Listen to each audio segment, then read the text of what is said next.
Morning, everyone. It's 9:12 on Friday, TGIF, um, and this is your pre-opening comment. It's video number 219. The reason that I'm using this chart, which is the oil, is to illustrate what has gone on. And for the past couple of days, I've been saying that it looks like it's putting in a bottom, and in fact, it does. The issue, though, becomes that we are right back into the area around $20. As you can see, it's trading 20.03, up $1.19. And this puts us right into the area that we had the break to the downside 2 weeks ago, where the front month, which was May at the time, went to minus $40.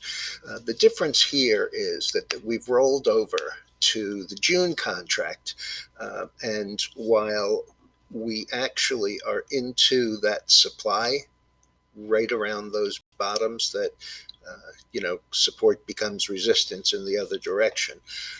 But the fact is, we are into that area and we're right on the moving average here. This is the 20-day.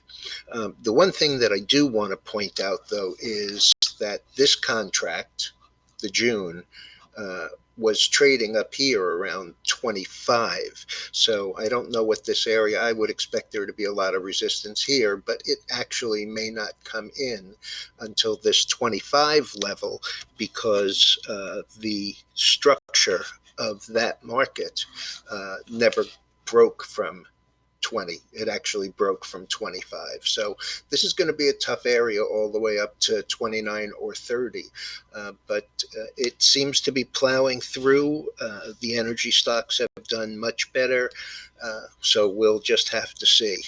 I'm going to go back to the S&P here. And while I'm doing that, I'm going to tell you that the futures are projecting a down 465 Dow, down 222, which is a huge percent in the NASDAQ, and down about 63 in the S&P.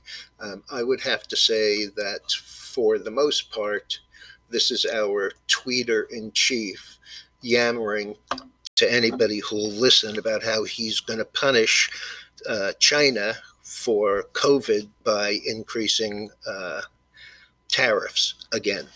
The reason that the S&P and the Dow are not down as much as NASDAQ is pretty simple. We have Amazon down 125 on its earnings, and we have Apple, which after their numbers traded as high as 301.48, now trading around 285, which is down 8.75 on the day, but is also $17.50 below yesterday's high. Tesla is also down 32. Most of the foreign markets are closed. The Far East was closed. India is closed. Japan ended the week plus 1.9 after falling on Friday 2.8%, and all but Australia in that part of the world finished up 1 to 3%. Europe, as I said, is closed for Labor Day. The gold is down about 7, was down about 17, and that's all I have for you. Be careful.